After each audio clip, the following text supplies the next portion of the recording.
Salam kepada yang terhormat Bapak Ibu dosen, penguji uji kinerja pada PPG Transformasi Pendidikan Agama Kristen dan Budi Pekerti tahun 2025. Perkenalkan, saya Rusina STH, mahasiswa PPG PAK tahun 2025 BES 3 di LPTK Universitas YKN Ambon dengan NIM 1520 2501 04 2407. Pada hari ini, Kamis, tanggal 9 bulan Oktober tahun 2025, saya akan melaksanakan uji kinerja di sekolah SDN 1 Pulau Keladan, Kecamatan Mantangai, Kabupaten Kapuas, Kalimantan Tengah, kelas 5, dengan materi menjadi manusia baru, bacaan Alkitab, Kisah Para Rasul 9 ayat 1 sampai 19. Terima kasih dan selamat menyaksikan.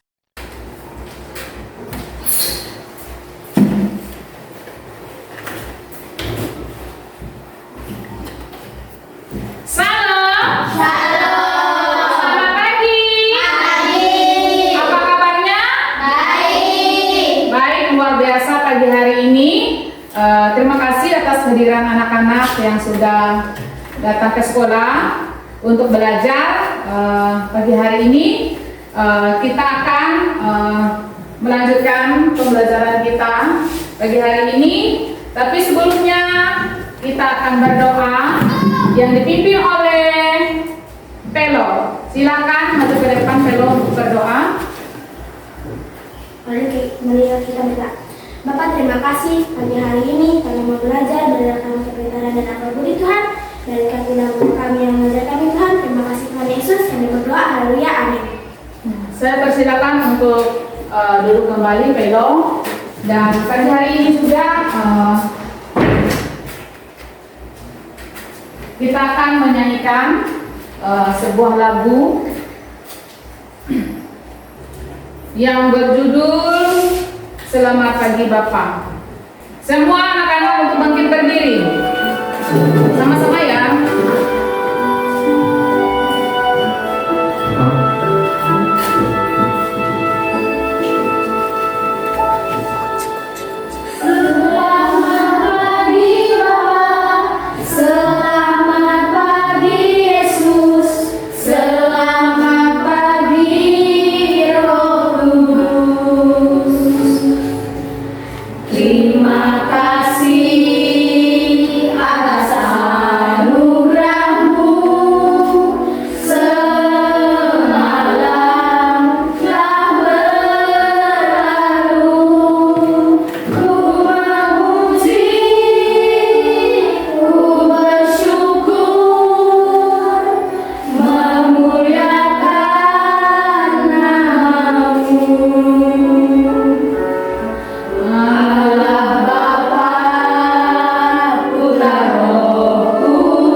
Anak-anak siapa yang hadir dan tidak hadir pagi hari ini ya.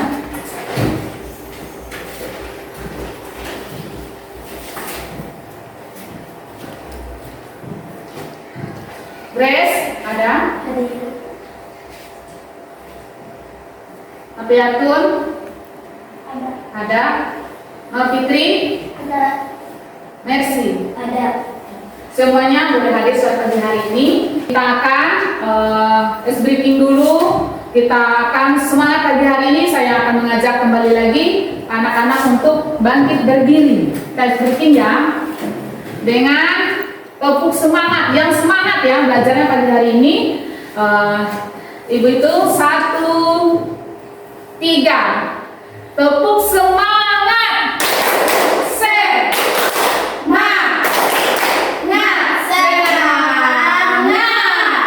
Silakan untuk duduk kembali. Nah, ya, materi ajar yang saya ingin bawakan pagi hari ini untuk kelas 5 semester genap menjadi manusia baru. Bacaan Alkitabnya Kisah Para Rasul 9 ayat 1 sampai 19. Nah, jadi ibu ingin menjelaskan tujuan pembelajaran kita untuk pagi hari ini adalah yang pertama, ya, ingin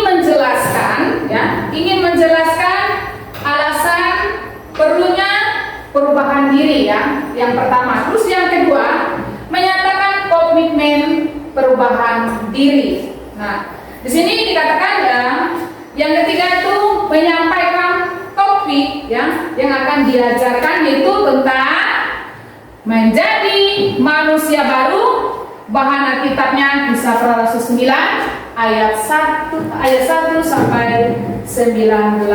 Nah, di sini dikatakan yang mengajarkan nanti yang pertama ya, pentingnya pertobatan yang sejati itu. Terus yang kedua mendorong perubahan hidup yang nyata ya. Terus yang ketiga menumbuhkan kerendahan hati. Garis besar sebenarnya nanti lengkap pembelajaran kita, ada kegiatan inti ya. Situ ada nonton, diskusi kelompok dan penutup nanti ya. Itu garis besar yang boleh saya ajarkan untuk pagi hari ini. Baik, kita akan melanjutkan materi kita, yaitu menjadi manusia yang baru. Menjadi manusia yang baru di sini dikatakan di bacaan kitab kita Kisah Para Rasul 9 ayat 1 sampai 19 ya. Selanjutnya kita boleh melihat suatu hari Saulus ini pergi pada imam besar yang minta dibuatkan sebuah surat yang katanya ini, buatkan aku surat untuk dibawa ke Damsyik. Aku akan mencari pengikut Yesus di sana.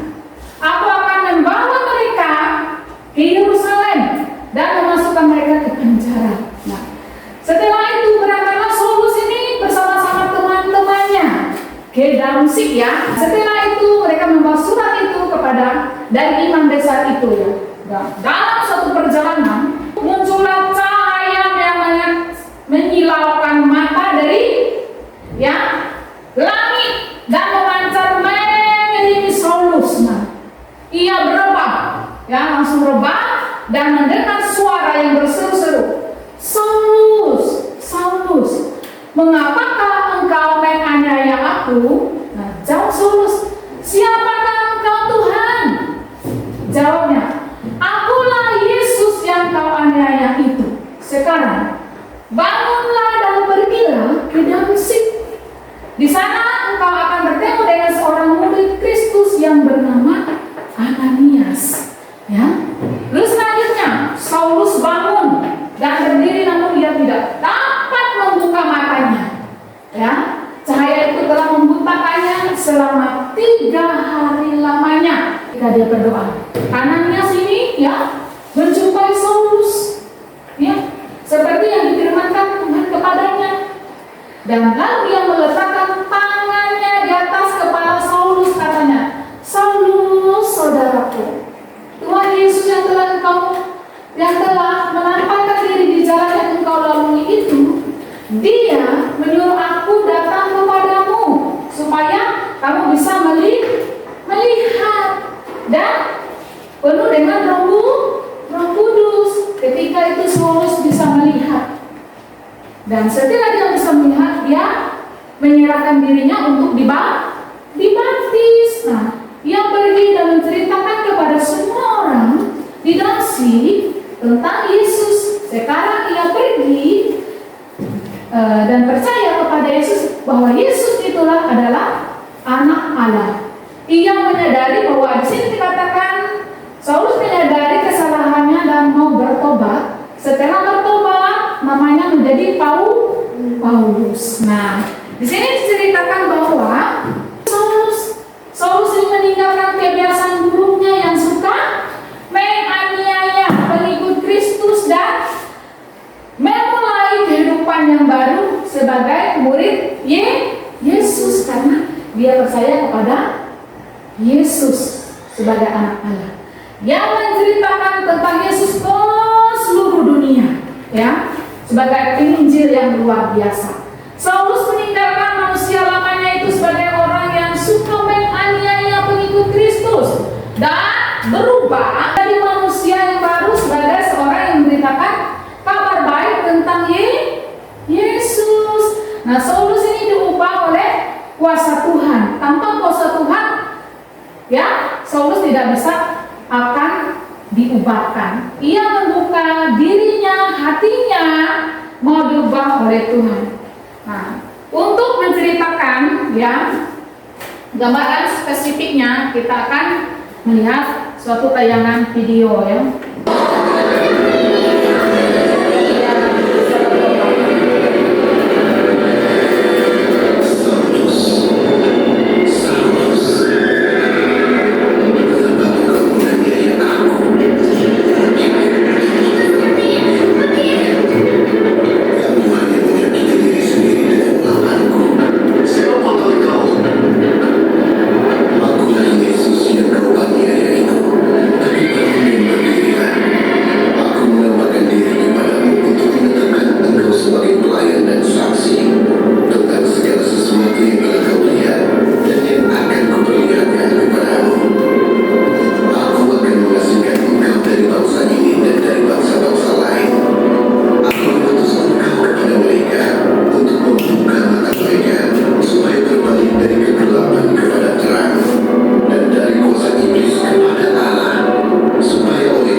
Iya, aku di sana.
video tentang kisah dari Saulus menjadi Paulus yang bertobat, yang mengenal Tuhan Yesus secara pribadi dan kehidupannya ya. Kita melihat tadi dari awal gitu ya, dari awal perjalanan Paulus ya, yang disebut Saulus itu ke kota Damsyik ya tadi ya. Nah, Saulus itu berangkat ke Damsyik itu menangkap orang percaya, dan ia menambah kehidupan lama manusia yang dikuasai oleh dosa dan kebencian ya dalam diri Paulus. Ia berpikir melakukan hal benar, tetapi hatinya jauh daripada Tuhan karena menghinanya orang-orang percaya ya.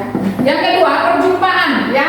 Tadi kita lihat itu yang kedua itu perjumpaan ya Saulus dengan Yesus ya.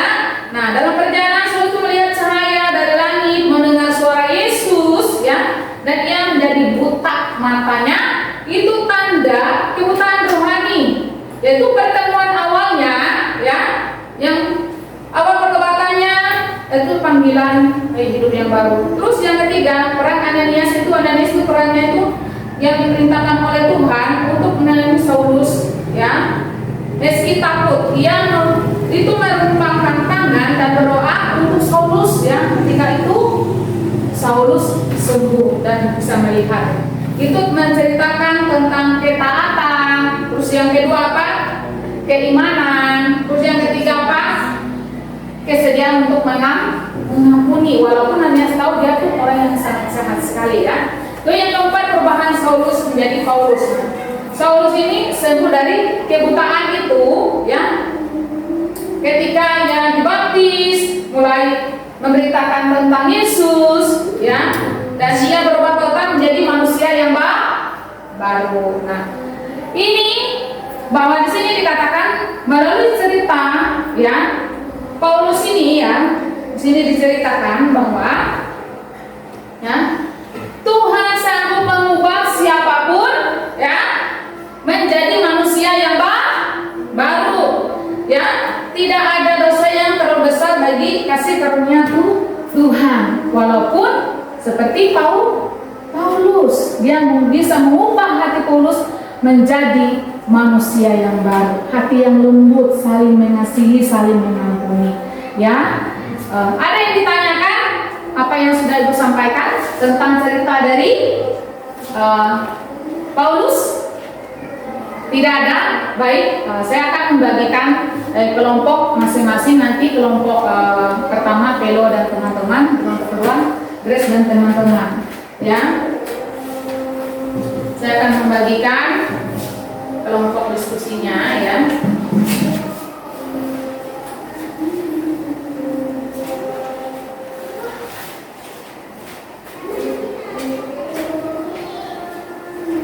Ini kelompok diskusi Pelo dan ini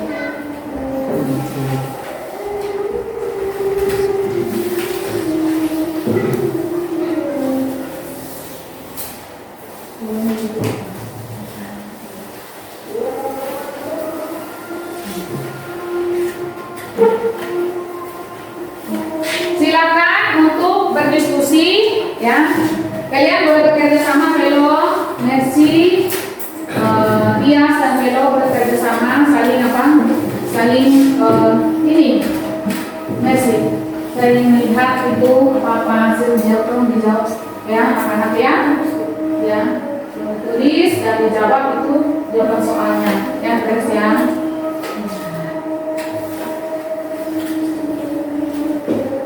Kalau ada kesulitan boleh bertanya tentang itu segi pertanyaan atau pilihan ganda, boleh. Boleh juga membuka Alkitabnya ya. Boleh juga membuka Alkitabnya ya. Alkitabnya dari ya dari Kisah Para Rasul 9:1 sampai 19, boleh kita Alkitabnya untuk mencari sumber jawabannya. Ya boleh di situ. Siapa menjadi peran utama di situ diceritakan dalam tokoh ya. Kisah Para Rasul ini. Terus seseorang yang sudah menyembuhkan mata dari Saulus, dan juga di situ juga ada peran Yesus juga di situ ada peran teman-teman dari Saulus tersebut yang tokoh-tokohnya yang ada di dalam sebuah tayangan video tadi atau dalam sebuah cerita Alkitab dari Kisah para Rasul 9 ayat 1 sampai 19. Kalau ada kesulitan boleh ditanyakan.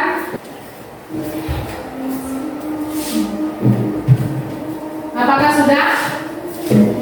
Sudah? Ya. Kalau sudah menjawab, ya nanti ya.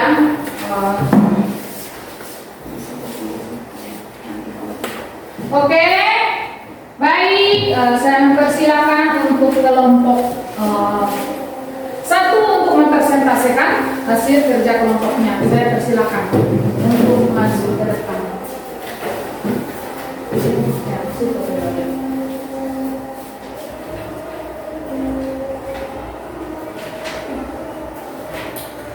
Ya, Kami dari kelompok 1 ingin mempresentasikan diskusi ini. Perkenalan dulu. Perkenalkan nama saya Marcelo. Perkenalkan nama saya Aziz. Perkenalkan nama saya Maxi.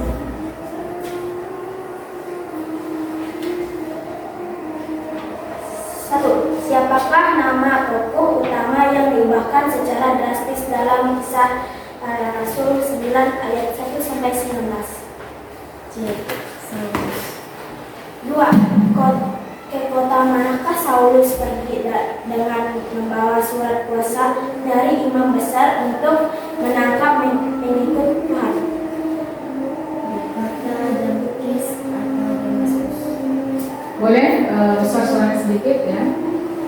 Silakan dulu. Ketiga, apa yang terjadi pada Saulus ketika ia mendekati kota tersebut? Sebuah cahaya memancar dari langit dan ia jatuh ke tanah. Keempat, siapakah nama murid Yesus di Damsyik yang diutus Tuhan untuk memulihkan penglihatan Saulus? Ananias.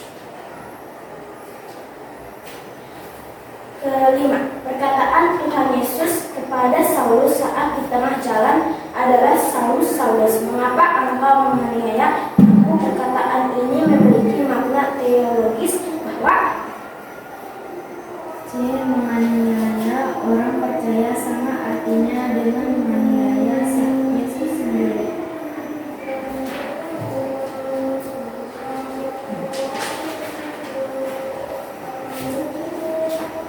Nomor 1. Jelaskan secara singkat apa yang menjadi tujuan utama Saulus sebelum pertemuannya dengan Yesus di tengah jalan, dan apa yang dibawa sebagai bekal untuk mencapai tujuan tersebut.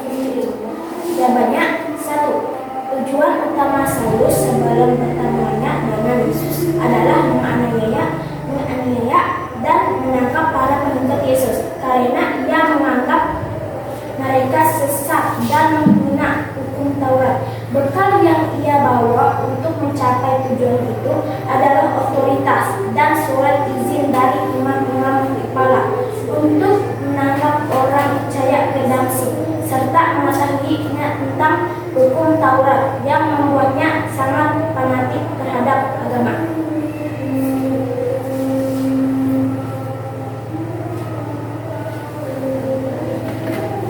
Saya persilakan mungkin untuk ya, kelompok 2 menanggapi pertanyaan atau kurang jelas dari hasil diskusi kelompok 1. Saya persilakan yang mau bertanya. Kelompok 2. Yang kurang jelas jawaban nomor berapa? Atau soalnya?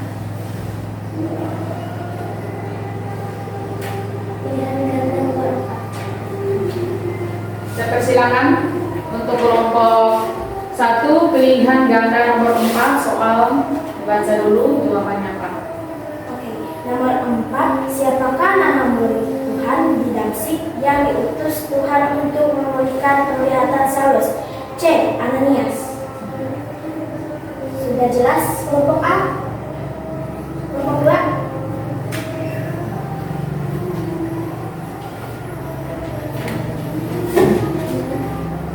Terus ada yang ditanyakan lagi Ya, kelompok 2 masih kurang jelas atau sudah jelas?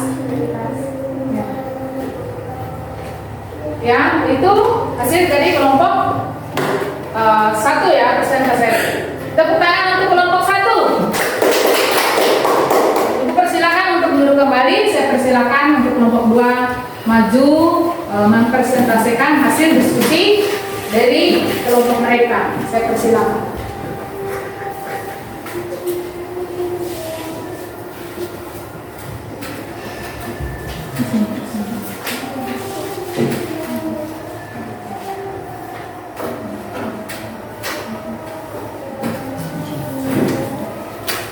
Perkenalan. Perkenalkan, kami dari kelompok 2, nama saya Ris. Kami akan menjelaskan hasil dari presentasi kami. 1. Soal pilihan ganda. Siapakah nama tokoh utama yang diungkapkan secara drastis dalam kisah para Rasul 9:1-19?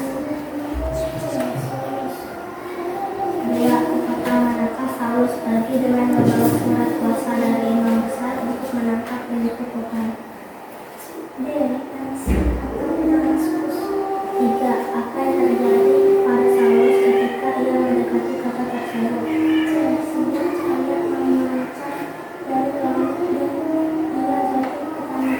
4. Siapakah nama murid tidak merupakan Darsus yang diutus Tuhan untuk memulihkan penglihatan Saulus? 5. Perkataan Tuhan Yesus kepada Saulus saat dia berjalan adalah, Saulus, Saulus, mengapa engkau menganiayaku? Perkataan itu memiliki makna yang logis bahwa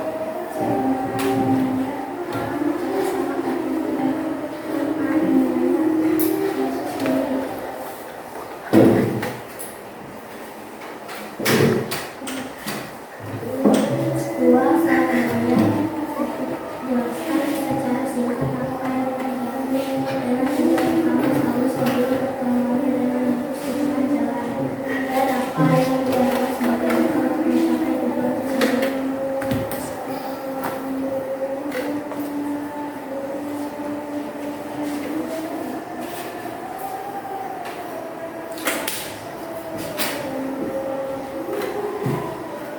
Bisa dijawab kelompok 2 jawabannya dibacakan. Ketika Yesus menjawab masalah Yesus yang telah menganiaya itu, makanya sangat penting karena menunjukkan bahwa Yesus hidup yang benar-benar Tuhan yang disembah oleh orang percaya. Bagi Saulus, pernyataan itu membuka waktunya bahwa mengenai Kristus sendiri. Bagi gereja hari ini menegaskan bahwa Kristus mengakui dengan bukti dan setiap penderitaan orang percaya bisa dijelaskan oleh Yesus. Baik, itu hasil dari kerja kelompok 2. Dipersilakan kalau ada dari kelompok 1 yang ingin bertanya untuk kelompok 2 jawaban atau soal-soal yang belum cukup jelas, saya persilakan bisa ditanyakan. Pilihan ganda nomor 2. Bisa dijelaskan kelompok 2 pilihan ganda nomor 2. Coba itu dibaca dulu soalnya apa dan jawabannya apa. Oke, soal pilihan ganda nomor 2, apakah manakah Saulus pergi dengan membawa surat kuasa dari imam besar untuk menangkap penipu Tuhan? D. Damsyik atau Damaskus? Ada yang kurang jelas lagi dari kelompok 2? Tidak ada. Ya, sudah jelas. Tepuk tangan untuk kelompok 2.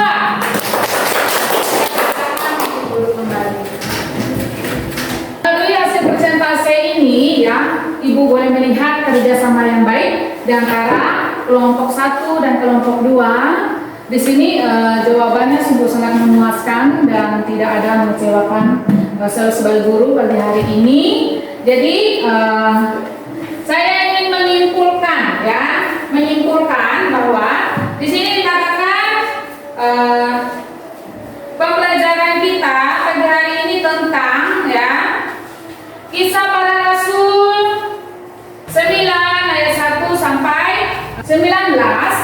Yang pertama, Tuhan sanggup mengubah, ya. Tuhan sanggup mengubah siapapun yang mau menerima kasih-Nya.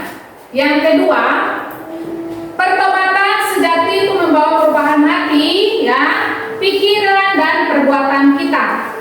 Yang ketiga, menjadi manusia baru berarti hidup dalam Roh Kudus dan menjadi saksi Kristus dimanapun kita berada.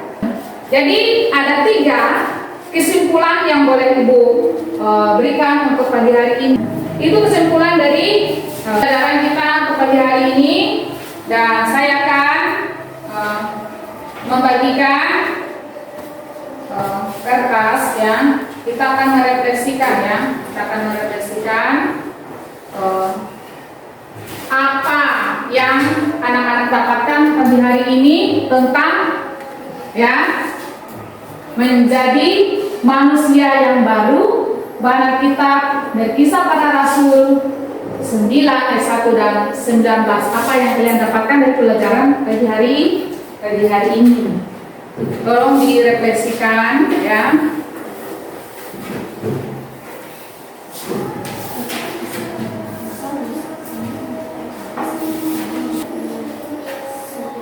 Apa yang anak-anak dapatkan dari pelajaran pagi hari ini tentang tema kita menjadi manusia yang baru? Bahan kita Kisah Para Rasul 9 ayat 1 sampai 19. Pelo, saya persilakan apa yang Pelo dapatkan dari pelajaran kita pagi hari ini. Saya persilakan. A. Meninggalkan manusia lama yang tidak berkenan kepada Yesus. Iya, baik. Saya persilakan untuk Grace melanjutkan, apalagi selain meninggalkan manusia yang lama. Apa tadi Pelo? Meninggalkan? Meninggalkan manusia lama yang tidak berkenan kepada Tuhan. Ya, meninggalkan manusia lama dan, ya, yang tidak berkenan kepada Tuhan. Terus apalagi yang kedua, Grace? Hidup dalam ketaatan dan kasih kepada sesama. Nur Putri, yang ketiga apa? Yang ketiga, Menjadikan Yesus sebagai pusat dari hidup saya. dan menjadikan Yesus sebagai pusat dari kehidupan, ya, dari setiap keputusan hidup saya. Itu refleksinya untuk kita saat pagi hari ini. Baik, ya. Jadi semua yang sudah anak-anak jawab pagi hari ini, biarlah itu boleh kita laksanakan dalam kehidupan kita dan boleh kita praktekkan, ya, dan mendapat suatu bagian dalam kehidupan kita. Terus di sini dikatakan adalah, ya,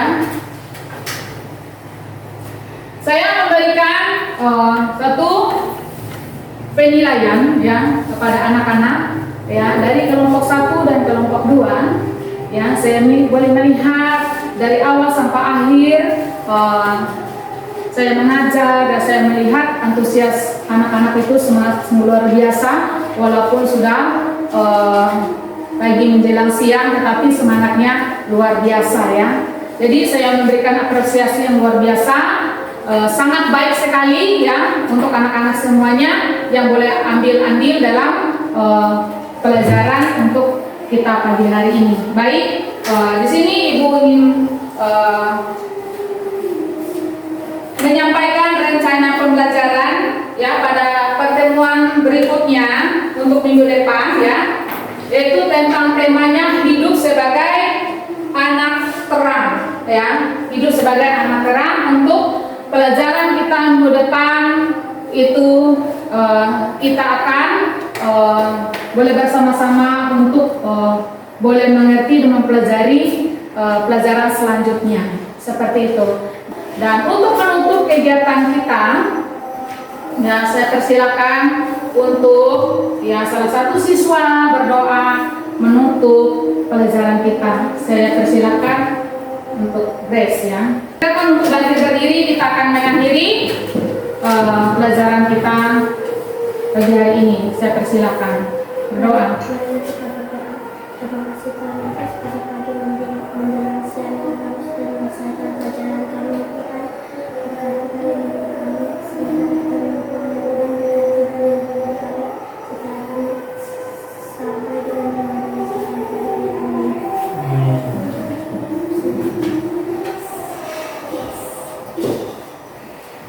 Salam, terima kasih untuk anak-anak yang sudah belajar pagi hari ini. Biarlah Tuhan selalu menyertai anak-anak dan boleh pulang ke rumah dengan selamat. Terima kasih, Tuhan Yesus memberkati. berdiri, beri salam. Terima kasih Bu Guru, Tuhan Yesus memberkati.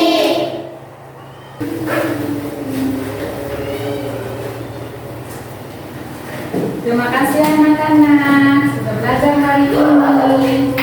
Silakan pulang.